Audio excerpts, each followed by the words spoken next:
जहां पे बिहार सरकार चाहती है कि बिजली की दरों में ये लोग बिजली को बेच रहे हैं उसमें लगभग 40% की बढ़ोतरी। ये आम बिहारियों पे आने वाले दिनों में जो बोझ पड़ेगा मैं उसका जिक्र कर रहा हूं। और ये समस्या सिर्फ एक आम बिहारी की ही नहीं होगी, जिन्होंने छोटे मोटे उद्योग यहां पर लगा रखे हैं उनके व्यवसाय को कितना इससे घाटा होगा, उनकी भी समस्याएं बढ़ेंगी। और जो नए निवेशक हैं भाई, जो पहले ही नहीं आ रहे हैं बिहार में, क्योंकि बिहार में पहले ही राज्य सरकार ना आपको ईज ऑफ बिजनेस देती है, ना सिंगल विंडो क्लियरेंसेस यहाँ पे दिया जाता है, ना निवेशकों को एक्साइट करने के लिए, उनको इनवाइट करने के लिए किसी तरीके की रियायतें दी जाती हैं।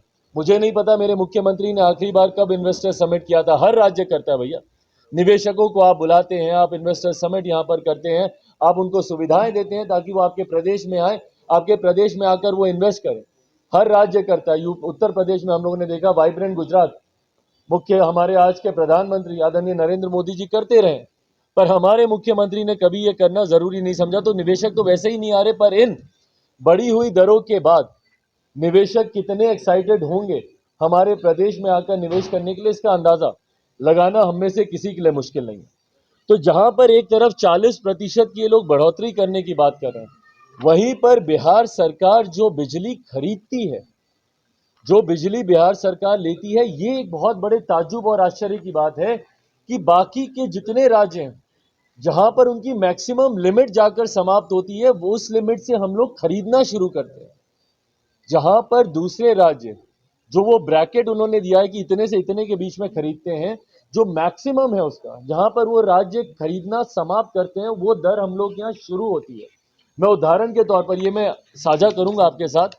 उदाहरण के तौर पर मैं ये आंकड़े आप लोग के समक्ष रखता हूं, लगे रहे, पर इन्होंने कभी ये बताने का प्रयास नहीं किया कि जनता के लिए इन्होंने क्या किया।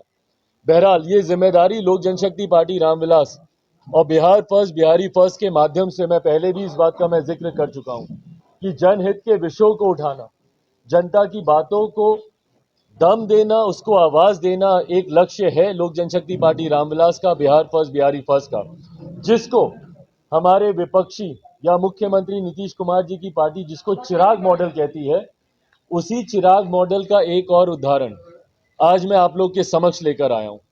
आज जैसा मैंने कहा कि अलग अलग डिपार्टमेंट्स को लेकर हम लोग रिपोर्ट कार्ड हम लोग जारी करेंगे, जिसकी शुरुआत आज मैं विद्युत विभाग से, इलेक्ट्रिसिटी के डिपार्टमेंट से मैं शुरुआत कर रहा हूं।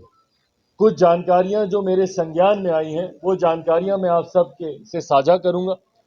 क्रॉस क्वेश्चनिंग आप लोग कर सकते हैं, अपने स्तर से आप इसकी जांच करवा सकते हैं।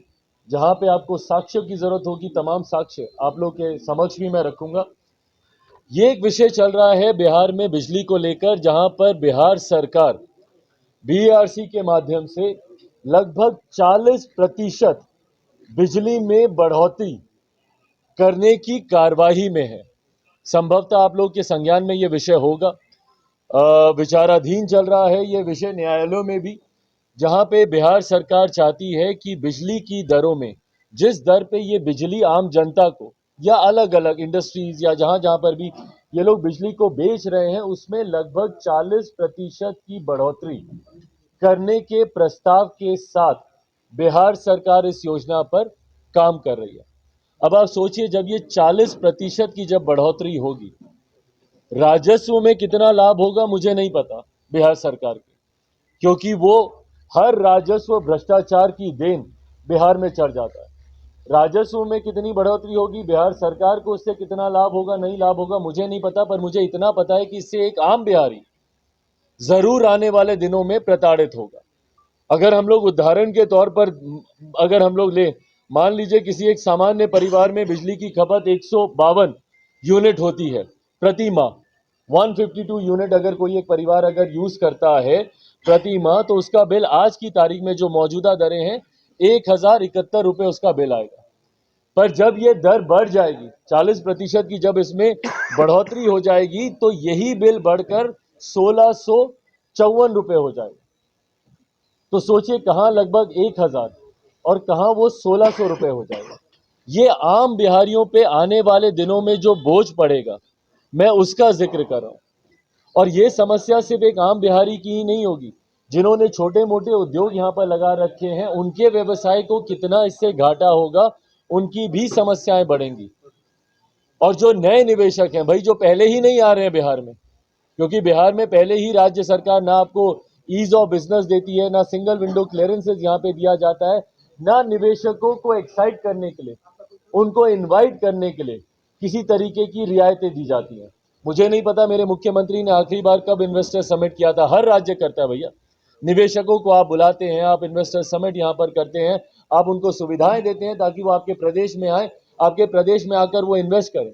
हर राज्य करता है। उत्तर प्रदेश में हम लोगों ने देखा वाइब्रेंट गुजरात, मुख्य हमारे आज के प्रधानमंत्री आदरणीय नरेंद्र मोदी जी करते रहे, पर हमारे मुख्यमंत्री ने कभी ये करना जरूरी नहीं समझा। तो निवेशक तो वैसे ही नहीं आ रहे, पर इन बढ़ी हुई दरों के बाद निवेशक कितने एक्साइटेड होंगे हमारे प्रदेश में आकर निवेश करने के लिए, इसका अंदाजा लगाना हम में से किसी के लिए मुश्किल नहीं है। तो जहां पर एक तरफ 40% की ये लोग बढ़ोतरी करने की बात कर रहे हैं, वहीं पर बिहार सरकार जो बिजली खरीदती है, जो बिजली बिहार सरकार लेती है, ये एक बहुत बड़े ताज्जुब और आश्चर्य की बात है कि बाकी के जितने राज्य हैं जहां पर उनकी मैक्सिमम लिमिट जाकर समाप्त होती है, वो उस लिमिट से हम लोग खरीदना शुरू करते हैं। जहां पर दूसरे राज्य जो वो ब्रैकेट उन्होंने दिया है कि इतने से इतने के बीच में खरीदते हैं, जो मैक्सिमम है उसका, जहां पर वो राज्य खरीदना समाप्त करते हैं, वो दर हम लोग यहाँ शुरू होती है।